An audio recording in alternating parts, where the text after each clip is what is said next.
देश में नोटबंदी और कोरोना के बाद लगातार लोग कर्जे के दलदल में फंसते जा रहे हैं। कुछ लोग कर्जे से बाहर निकल पा रहे हैं, मोटिवेट होकर पॉजिटिव होकर कर्जा चुका रहे हैं, कर्जे से बाहर निकल पा रहे हैं। और वहीं दुखद बात यह है कि कुछ लोग कर्जे से इतने परेशान होते हैं कि आत्महत्याएं तक कर रहे हैं। तो आज का वीडियो उन लोगों के नाम, उनको समर्पित कि आप लोग कैसे कर्जे से बाहर निकलेंगे, अपने आप को हानि ना पहुंचाएं। आत्महत्या एक अपराध है, उसको ना करें। अपने परिवार को रोता बिलखता छोड़कर ना जाएं। हम आपको बताएंगे तरीके कि कैसे आप कर्जे के दलदल से अपने आप को सुरक्षित बाहर निकाल सकते हैं, कैसे आप अपना कर्जा चुका सकते हैं। ये इतना मुश्किल नहीं जितना आपको लगता है, लेकिन कई बार हमारा माइंड जो होता है, हमारा दिमाग जो होता है, इतना नेगेटिव होता है, इतना नेगेटिव सोचने लगता है कि हमें लगता है कि अब इस कर्जे के दलदल से ज़िंदगी भर बाहर नहीं निकल पाएंगे और कहीं ना कहीं गलत कदम उठा लेते हैं। जिसकी वजह होती है कई बार हमें जो लोन जो होता है हमारे ऊपर, जो कर्जा होता है, उसके जो रिकवरी एजेंट होते हैं कई बार हमें फ़ोन करके हमारा शोषण करते हैं, मानसिक रूप से परेशान करते हैं, गाली गलौज करते हैं, धमकाते हैं। कई बार घर पर आते हैं, धमकाते हैं। कई बार मोहल्ले पड़ोस में आकर तमाम तरह की चीज़ें करते हैं, कभी कटोरा लेके भीख मांगते हैं, कभी कुछ करते हैं। और ये सामाजिक प्रतिष्ठा को भी धूमिल करते हैं, तमाम चीज़ों को परेशान करते हैं। तो आज मैं लेकर आया हूँ एक वीडियो आपके लिए कि आप कैसे अपने आप को कर्जे के दलदल से बाहर निकालेंगे। तो दोस्तों, बड़ा आसान है। आज मैं आपको कुछ स्टेप बताऊंगा और वो स्टेप आपको फॉलो करने हैं। आज टोटल 6 स्टेप पे बात करूंगा। 6 स्टेप के बाद जब आप 6 स्टेप को अच्छी तरह से कर लेंगे, उसके बाद अगले स्टेप आप क्या होंगे वो उसके बाद बताए जाएंगे। आज के वीडियो में केवल 6 स्टेप हैं। आपको 6 स्टेप को ध्यान से सुनना है, समझना है, उन्हें अमल में लाना है, उन्हें फॉलो करना है। जब आप ये कर लेंगे तो इस चीज़ से आप अपने आप को बाहर निकाल पाएंगे और कर्जे के दलदल से आप लोग खुद को बाहर निकाल पाएंगे, सुरक्षित समाज में रह पाएंगे। तो स्टेप नंबर 1 ये है कि जब कभी आपने कोई कर्जा लिया और आप फंस गए उस कर्जे में, तो सबसे पहले अपने आप को पॉजिटिव रखें, अपने आप को उसका जिम्मेदार ना माने। आप अपने दिमाग में ये मानकर ना चलें कि आपने कर्जा लिया, आप जिम्मेदार हैं, नहीं लेना चाहिए था। वक्त की ज़रूरत होती है और कोरोना के बाद यानी कि कोविड के बाद ऐसे हालात देश में रहे हैं, लाखों करोड़ों लोगों का रोजगार गया, नौकरी गई, व्यापार धंधे चौपट हो गए। ऐसे में आपके पास कर्जा लेने के अलावा विकल्प नहीं था। आपने कर्जा या लोन ले लिया, कोई अपराध नहीं किया, कोई पाप नहीं किया। तो सबसे पहले अपने आप को पॉजिटिव करें और अपने दिमाग में ये बिठा लें कि आपने कोई अपराध नहीं किया है और आपने जो लोन लिया है उसके लिए आप अकेले जिम्मेदार नहीं हैं।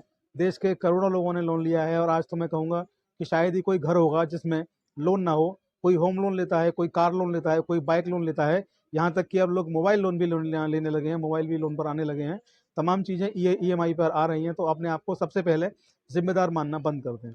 नंबर 2 ये है कि जब भी कोई लोन बैंक जो होता है, तो बैंक आपको, जिससे आपने लोन लिया है, आपको बैंक या उनके जो एम्प्लॉइज़ हैं या उनके रिकवरी एजेंट जो हैं आपको फ़ोन करते हैं या आपसे बात करते हैं, तो उनसे बात करना बंद ना करें। फ़ोन पर उनसे बात करें, सामने से आते हैं उनसे बात करें। क्योंकि कोरोना के बाद जब ये मामले ज़्यादा बढ़े हैं तो जो बैंकें हैं, जो एजेंसीज़ हैं, उन्होंने भी अपने आप को काफ़ी लचीला बनाया है और वो लचीलेपन से जो पैसा है उसको वसूलने की प्रक्रिया करते हैं।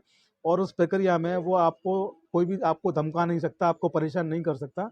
आरबीआई ने बहुत पहले ही इसकी गाइडलाइन जारी कर दी है कि कोई भी बैंक या कोई भी रिकवरी एजेंट या कोई भी एजेंसी आपको मानसिक, शारीरिक या सामाजिक रूप से धमका नहीं सकता, नुकसान नहीं पहुंचा सकता। तो उनसे बातचीत करना जारी रखें, जिससे उनको लगता है कि आप लोन चुकाएंगे, आप बेईमान नहीं हैं और आपके लिए वो कोई भी गलत कदम नहीं उठाएंगे। स्टेप नंबर 3 है कि इस जो कर्जा आपका है, जो लोन आपका है, इससे बाहर निकलने के, शांत अपने दिमाग को शांत करके बैठिए और इससे बाहर निकलने के तरीके सोचिए। तरीके जैसे कि ऐसा क्या है कि आप इस लोन को चुका सकते हैं। आपकी कोई प्रॉपर्टी ऐसी पड़ी है जो बेकार है, आपके यूज़ में नहीं आ रही है, उसको आप बेच करके इस कर्जे को चुका सकते हैं। या आपके घर में कोई ऐसा सोना है या कुछ भी ऐसी कोई प्रॉपर्टी, कोई सोना चांदी जवाहरात या कोई भी प्रॉपर्टी ऐसी है जिसको बेच करके आप चुका सकते हैं और उससे आपका कोई नुकसान नहीं होगा। इस बात को ध्यान रखना है, उससे आपको कोई नुकसान ना हो। तो ऐसी चीज़ को आप बेच करके चुका सकते हैं तो चुका दीजिए। या आप बेहतर जानते हैं कि आपके पास ऐसी क्या चीज़ है जिसके ज़रिए आप अपने लोन को चुका सकते हैं। तो सबसे पहले अपने दिमाग को ठंडा करके बैठिए, सोचिए और लोन को, उसको चुकाने के का जो तरीके हैं उनके बारे में सोचिए कि कैसे चुका सकते हैं। नंबर 4, बहुत लोग क्या करते हैं कि कर्ज में इतने परेशान हो जाते हैं कि सब काम धंधा, नौकरी, रोजगार छोड़ के बैठ जाते हैं। कमाना जारी रखें, कमाना बंद ना करें। आपका जो भी नौकरी है, रोजगार है, व्यापार है, जो भी है आपका, उसको कंटिन्यू करें, कमाना बंद ना करें। कमाई लगातार आपकी होती रहनी चाहिए। ये ज़रूरी नहीं कि आप पहले लाखों कमाते थे तो अब आप लाखों ही कमाएंगे। आप हज़ारों भी कमाते हैं तब भी अपनी कमाई आप जारी रखें, क्योंकि कुछ ना होने से कुछ होना बेहतर है। अपने आप को पॉजिटिव रखें और जब आप कुछ कमाएंगे, पॉजिटिव रहेंगे, तो आपका दिमाग ठीक रहेगा और धीरे धीरे कर्ज के दलदल से आप अपने आप को बाहर निकालने में सक्षम हो पाएंगे। तो कमाई जारी रखें, अपने आप को बिजी रखें, और कम पैसे की कोई नौकरी या व्यापार अगर मिलता है तो उसको भी आप लोग करें। ये सोच के ना करें कि हम केवल बड़ा ही करेंगे, जो आपको मिलता है उसको करें और खुद पर विश्वास कायम करें कि आप कर सकते हैं। नंबर 5 ये है कि आपके जो परिवार है, उन परिवार के लोगों को आप लोग साथ रखें, उन परिवार के लोगों से मिलकर बातचीत करें, उनको बताएं, उनको समझाएं कि जो लोन है वो मेरा जो लोन है वो मैंने मौज मस्ती शौक के लिए नहीं लिया है, घर की ज़रूरतों के लिए, परेशानियों के लिए लिया है। और पूरी फैमिली को कोशिश करें कि वो आपके साथ आएँ और मानसिक रूप से आपका समर्थन करें, आपकी बात को समझें। इससे ये होगा कि जब आप परिवार के लोगों को साथ में ले लेते हैं तो आप अकेले नहीं रहते, पूरा परिवार आपके साथ होता है। और वो मानसिक कष्ट जो आपको अकेले होता है, जिसको आप किसी से कह नहीं पाते, पूरे परिवार में जब आप उस कष्ट को कह देते हैं, व्यक्त कर देते हैं, तो ऐसे में वो चीज़ें जो हैं फैमिली के साथ जब डिस्कस होती हैं तो डिस्टर्बेंस उनका कम होता है और आप कहीं ना कहीं मानसिक रूप से जो आप कमज़ोर हो रहे थे, मजबूत होकर के निकलते हैं। सबसे लास्ट जो आज का स्टेप है, तनाव ना लें और खुश रहने की कोशिश करें, क्योंकि आप तनाव लेंगे, खुश रहने की कोशिश नहीं करेंगे, तो जो आइडियाज़ हैं, जो पॉजिटिव आइडियाज़ हैं जिनके ज़रिए आप अपनी लोन को चुका सकते हैं, कर्जे से बाहर निकल सकते हैं, आप नहीं निकल पाएंगे। और आप अगर बाहर नहीं निकलेंगे तो कर्ज का दलदल आपको तो फंसाएगा, आपकी जान लेकर रहेगा और आपके परिवार को भी वो नहीं छोड़ेगा। तो मेरा यहाँ सारी चीज़ों को, 6 पॉइंट्स को बताने का एक ही मकसद है कि कर्जा जो है वो शैतान है, वो बहुत बड़ा शैतान है, वो आपको बहुत नुकसान पहुँचा रहा है।